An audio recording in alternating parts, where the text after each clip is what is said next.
Muingĩ ũyũ ucakaĩte irĩma nene cia gĩko iria ciũmbĩtwo thoko-inĩ na mĩkĩra-inĩ ya barabara, rĩu magĩikara na hahu kuona makũrĩirwo maitho nĩ ũgwati mũnene ũrĩa ũngĩcũngĩrĩria kũnyitwo nĩ mĩrimũ ngũrani ĩrĩa yumanaga na gĩko ona thengia ya gũkorwo nĩ marĩhaga magoti.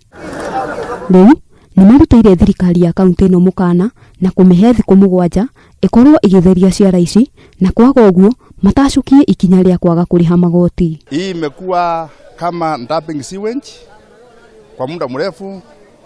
Tumelamika kwa gavana, tumelama kwa county commissioner na hatujapata jibu lolote. Oho nĩ mamenereirie thirikari ya kaunti ĩno makiuga ĩkoretwo ĩkĩhe andũ a kũrũwĩra ithenya-inĩ rĩa kwandĩka mbeũ njĩthĩ arĩa mangĩkorwo na ũigĩrĩrĩki makĩria wa ũtheru. Serikali ya kaunti ina pesa, itoe pesa iajiri vijana. Hii takataka itoke karibu na binadamu kwa sababu ni magonjwa tupu.